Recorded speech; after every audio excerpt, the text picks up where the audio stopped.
everyone, I hope you're doing well. Today I want to go back to this illustration we have done early in August. It's been a few days since, and basically while the memory is still fresh, I want to go back into kind of remembering the colors and documenting them on the page next door. So documenting is a big word, but it is about creating a color palette. So for example, if I worked within a certain color palette or discovered a couple of colors as I went on and as I developed the illustration. So sometimes, for example, I start with a certain color palette and I know those are the colors I want to use.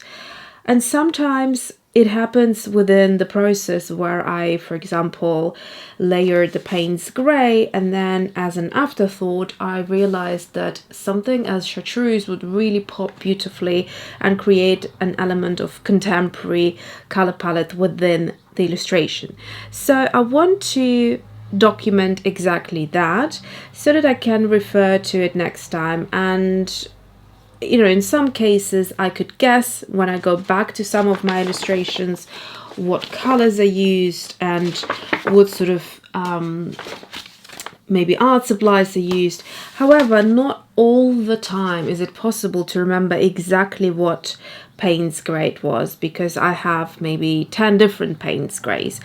I might be exaggerating, I might not be. I haven't counted how many Payne's grays I do have, but if I lay out all of my other mediums like acrylic paints and pencils and watercolor pencils and markers, including multiple Payne's grays across watercolor, then I'm pretty sure I'm there. So, but the point is, today I want to show you a neat little way of kind of keeping a track of all your color palettes.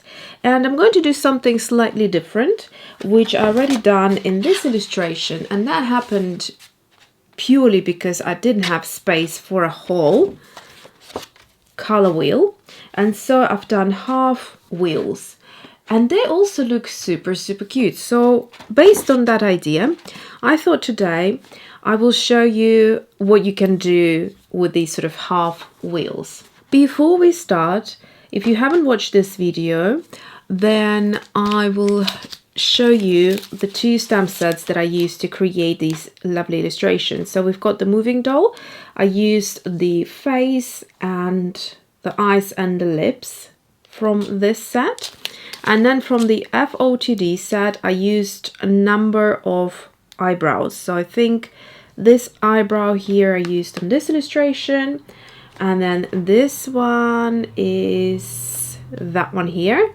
And then here I just showed you how to do it by hand if you don't have these stamp sets. Then we're going to use also this lovely color wheel, which is from my color palette set. So it's this element right here. You also get loads of other elements here. There are 10 clear stamps all together, so you can use them in whatever way you fancy your swatches to look. But also, if you're not aware, I have two other clear stamp sets. This one has 11 stamps and this one has 7. And Swatch Joy and Color Theory and Color Palette, all three will give you this beautiful array of all different type of swatches. And then in the Swatch Joy you also get these extra date, pigment, light fastness, transparency, granulation, and there's a strip also that you can use for light fastness testing. And this lovely card, which I kind of paused on going ahead with swatching all of my watercolors, but I think in autumn I might have a bit more time to resume that series. But basically these are these cards, and then you can just use one of those straight cutters or scissors even, but I just find it it's easier to use one of those cutting machines. I have a small one and it works beautifully even on thick paper, no problems. So this is 300 GSM watercolor paper, and I'm creating these swatch cards to keep track of all of my watercolors. So all of these items I just showed you, they are available on my website, alyonacreates.com, including this acrylic block, which is ergonomic and it's really good on the wrist because you can rotate it, and there is like no wrist fatigue when I'm doing a lot of stamping. And yeah, so I designed my circular one because I couldn't find them readily available everywhere. It's not that easy to find one, so I just designed my own one. Why not if I could? So there is currently a sale going on my handmade watercolor set, which is the Ultimate Palette.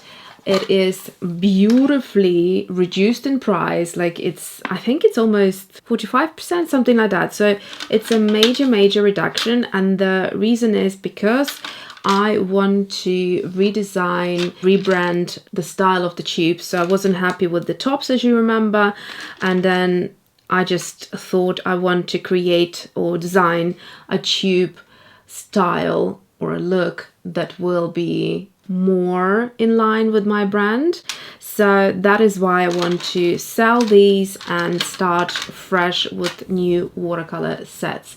So these are available as well. So what I'm going to do is, if you look at the stamp set, you'll find like a half, and so that is the half that we will stamp.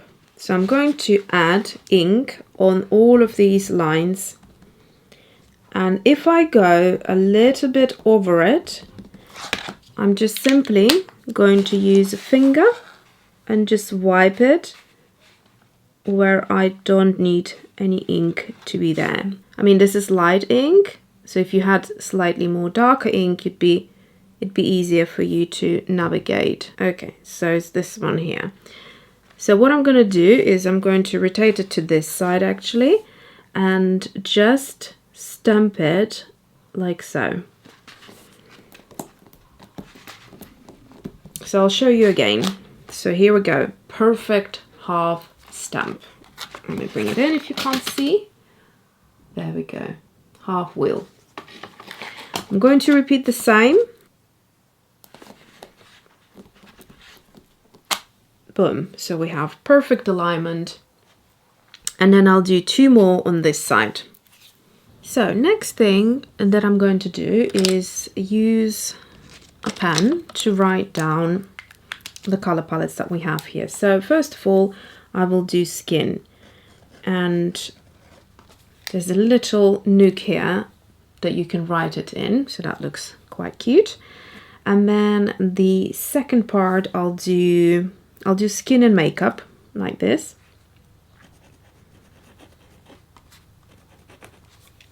And then we have hair. Now in this case I just use one color, but sometimes I use different mediums as well. So I'll show you what I can do within a half circle when I just used one color. And then here finally we'll do style, which is basically like the outfit or whatever, you know, styling there has been. In this case it's the dress and the head pieces right here. So this is a mostly watercolor based video because I have loads of watercolors that I used, but there are also some water soluble mediums like watercolor pencils and things like that. The other thing that I did use as a bit of an extra is some fine liners and some acrylic markers, but only a few. So those I will include as well, and I'll show you how I document that. So let's start with skin. I really should rewatch the video to know exactly what I've mixed up here. And I think in some cases I even went into these like puddles that were already there. But roughly speaking, I think I had this color here.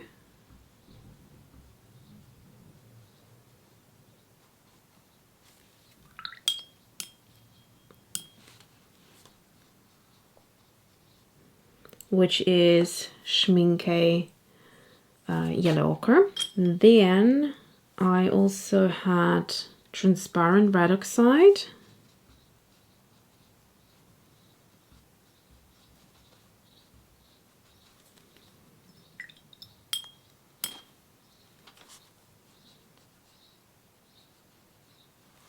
And in this case, I also added some of this Iridescent Scarab Red by Daniel Smith.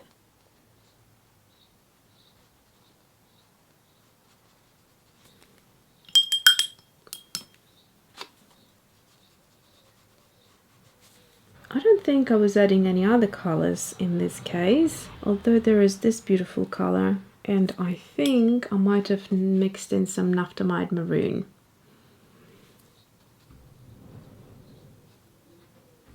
I haven't edited the video at the time of filming this one, so I don't quite remember what I used, and I'm sure once I will be editing it, I'll be like, oh, that's not the color, or I should have added this color. So here we go. We've got these kind of colors in the skin, and then I guess you could add some mixtures and things. Usually I use pencils on top, so that would fill up all the other colors. But another thing you can do is you can, for example, create lighter mixtures of the same colors.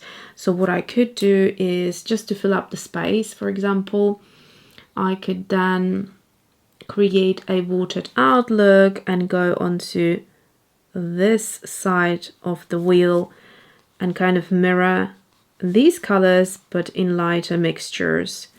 That could be, I think, as well. So again, we're going to go into this scarab color and have barely anything there, so that you could see if you layer a very watered out scarab red,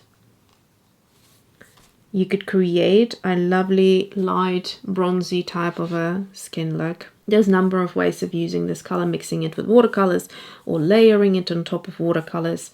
It all is a lot of fun. So now with the transparent red oxide, which if I haven't mentioned yet, it's also by Daniel Smith. I'm just going to pull it out. Like so. And finally back to yellow ochre. Also loads of water.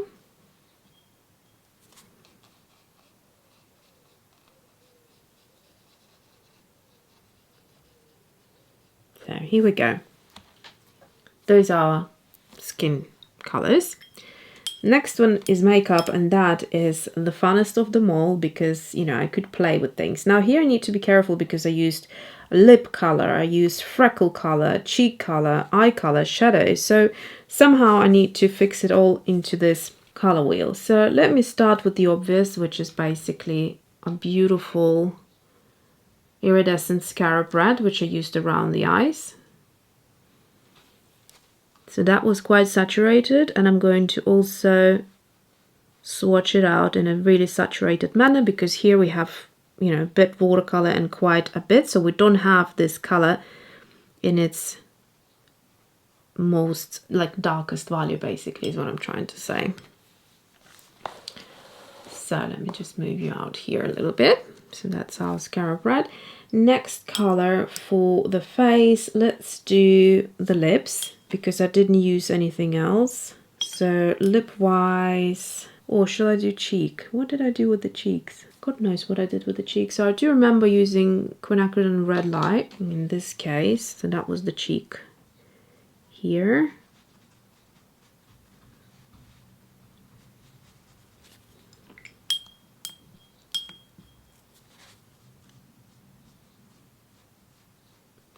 Make sure you have a little towel or a napkin or a rag for water control because some of these colors you need to lift them to have that lovely gradient to see how dark and light you can get them. And then we have got, was it potentially Rose de Ray? I'll do that, I think it was. And what did I do here? I have no idea. So I'll leave it at that. I think this might have been a mix with some of the lipstick colors.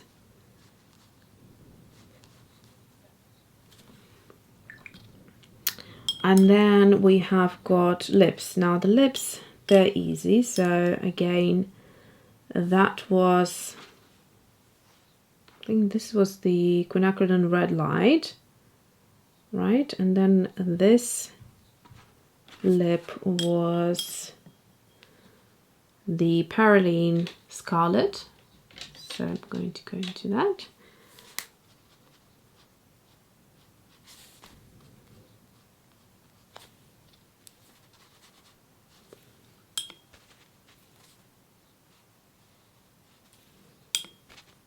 So again here I'll try to lift the color slightly.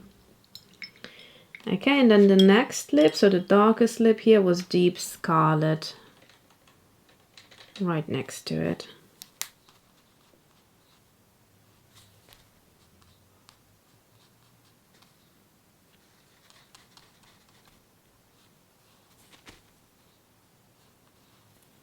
There we go. Sometimes when you want to lift it from here, you end up lifting it from there as well. So what I will do is just saturate it, because I really like this color in its deepest tone. So it's important for me to swatch it that way as well. Okay, so I also had some freckles, and I had 3 different eyeliner colors. So I've got only 3 spaces left here. So what I will do is I will swatch out, oh, and the eyes. Hold on, the eyes could have gone with the skin, I guess, no? Because that's like the features of the face. There's also the eye color. Okay, so I'll leave that to the side. And I will start with the Crimson Aubergine. And it's a watercolor pencil by Caran Museum Aquarelle. So they are nice and artist grade, so high quality. Love them. I'll write down all the names and everything, and I will show it to you in the close-up at the end of the video. So you can take a note of any colors that you like or dislike. Sometimes I just go in as well, straight in. I wonder if it was another color. Anyway, I think it was this one. So then we have got this beautiful color, which is Green Ochre.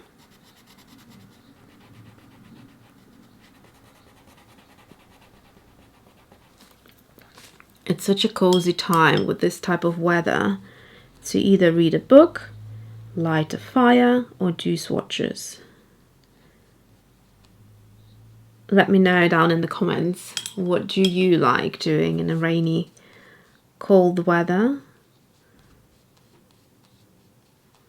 So here we go. And then third color is this green. So that's the dark sap green, and I used it in this illustration. So first it was this aubergine color, then we have the lovely eyeliner here, and now we're going on to this green.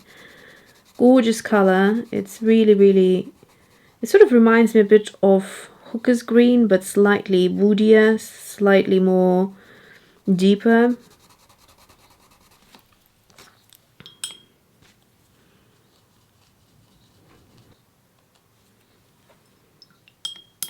Okay, so those are our makeup colors. Look nice and crisp and beautiful.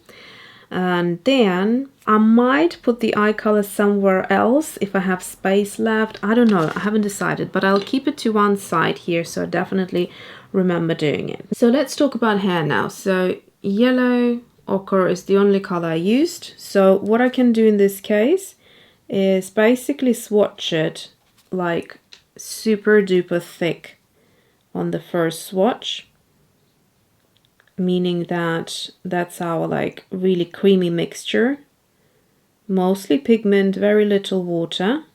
Now remember to leave a thin line, that's the guideline of the stamping image. So if you leave a thin line in between the colors, what it means is that you will have a bit more separate look to the swatches rather than just blend it in, which could be a look as well, but if you want to maintain the colors, then leave the gap. So I'm just dipping my brush every time into water. I'm not washing my brush off.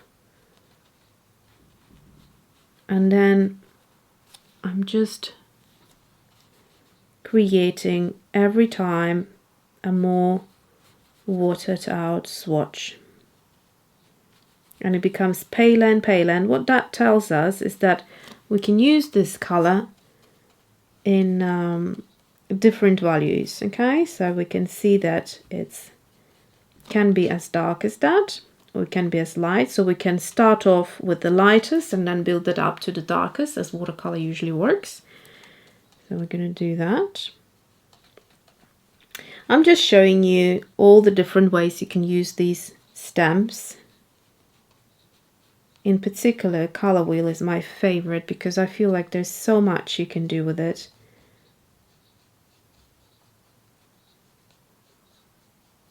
You can really study your watercolors really well. Okay, final one. Whatever is left here, more of a dirty water basically, I would call it. Barely any pigment. There we go.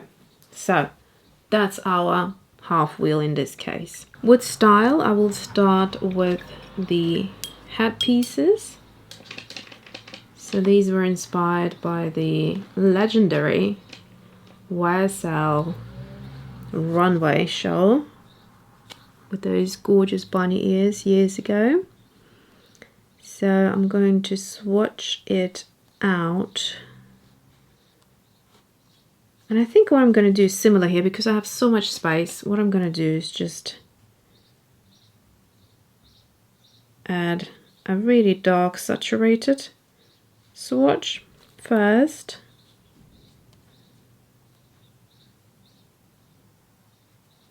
So it almost looks black. And then I will add water and give it a second swatch, simulating a similar color to what we have here. We have it like middle ground, so you can see there's some darkest areas which are basically as dark as this. There's also very light areas where we start seeing some ultramarine pop through, and there's also some middle ground areas as well, so different values of the same color. I think I'm just going to do 2 in this case and leave it at that. And then we also have this beautiful bronze marker. So there I am, swatching away my beautiful, gorgeous chartreuse, completely oblivious to the fact that it stopped recording because of the usual, the memory card got full. So yeah, so I was chatting to you about chartreuse, and that's the watercolor from my own watercolor brand. So it's right here, Alyona Creates. It is available on my online shop, and it's the color that I showed you before from that tube watercolor set. So all 5 colors, I have created my favorite mixtures of the kind of the standard colors that are available. I historically used to gravitate towards those 5 colors. They're my favorite colors, but I would always kind of adjust them slightly by mixing them in. So I wanted to have a color that I love that comes out of the tube the way I love it. So here is another color right next to it in my palette, and this is my Botanicals palette, and I love those 2 colors in here right next to each other. So it's like it's a cobalt teal, but it's got more green in there, and then it separates into this beautiful cobalt blue as well. So here we go. So we've got those 4 colors done here, and we've got 4 spaces. So what I could do here is I have got a couple of things left, and in fact I have got these. I can do like just say maybe extras. So I'll start with this color here, Sepia 10%. So it's a watercolor pencil like the others by Caran Museum Aquarelle. So the way I do swatches with them is about fill halfway of this area and then make sure my brush is nice and clean, doesn't have any color before. Oh, it did. I thought it looked clean. Okay, now I think it's clean. Right, so now we're going to pull this color out and making sure I'm blending and activating all of these pigment areas right here. So that's the color I use for the eyes, for the actual eye color. So it might be an idea to call this color palette complexion rather than skin. So in complexion you would have the eye color, the skin tone, etc. So you might want to bring that together. And then we have got 3 others, which is the freckles. So I'm going to basically add dots like I've done here with the freckles, because I don't want to use up that much paint trying to swatch out this marker. I could do, but I think adding textures to your swatches also creates a little bit more interest in your sketchbook. And then 2 more things. I have got the Posca in black, which I think I used for the chalkers. So that, I might want to just do lines maybe. No, lines don't look great. Okay, I'm going to fill up the entire space then. The nib is kind of like a goner at this point. It's got loads of fiber sticking out, so I'm trying to have a neat swatch at this point. Now you can have painterly swatches if that's your thing and you prefer it, and sometimes I prefer it as well. It just depends what mood I am in, and currently the mood I am in is creating nice clean swatches. And then we have Derwent Line Maker in 0.8. What did I use it for? I think I used it on the earrings and maybe in some of the chalkers. I tend to use it in the chalker as well. So here I'll try to create lines like so. That also will give me a nice indication of the width of the line as well. Like that. It's not easy always to create a neat swatch, but there you go. I will leave it at that. So far the page looks nice and clean, and that's what I like. It looks kind of really stylish in a way.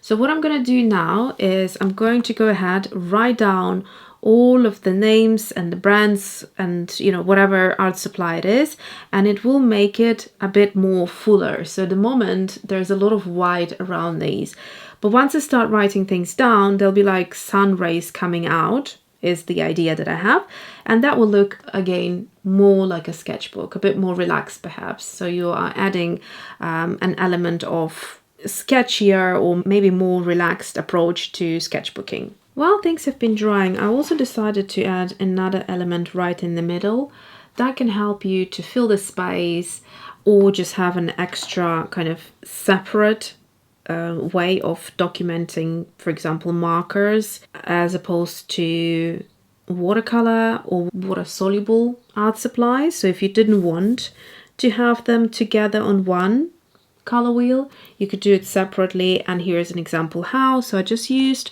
this element from the same stamp set, so color palette, and it's this one here at the bottom. It's a nice slender elongated element, and you just stamp as many as you need, so it's a singular one, and the convenience of that is you can make it as big or as small as you want. They can be also stamped vertically, and it is up to you how you kind of present it. So here I've just done 2 lines across to show the width of the pens that I've used.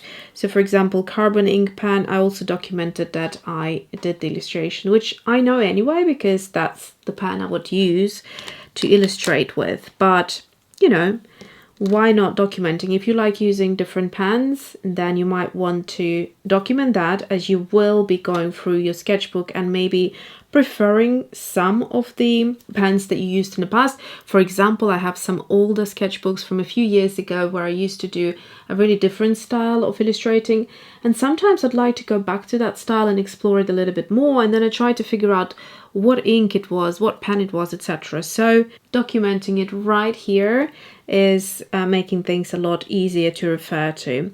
So that is how I like to approach things when it comes to sketchbooks, and really create a lovely kind of exploration and study of your own art supplies, of your own color palettes, and for you to see how your color palettes develop over the years, how your style develop over the years. Here are all the bits and pieces that I've done with the titling of things. I've given you some examples that you can do. So for instance, you can, like I said, do sun rays, and then you can elongate the words to make it look even like longer and prettier, or you can have them shorter. It really is up to you how you present your own kind of you know, art style and creativity. So I hope you found it useful and fun. I really enjoy doing something like that, that really kind of looks nice in the sketchbook, and I know that flipping through and going back to it is something I will enjoy, kind of seeing the sketchbook. And the good news is, look at that, I really am kind of getting to the end of the sketchbook. I've been using it a lot this year. It's been a lot more creative for me, going back to enjoying creating art and doing things in my sketchbook. I had a couple of dry years, maybe a year and a half, where I didn't feel the same. So like I said, I hope you enjoy this, and thank you so much for watching, and I'll see you next time.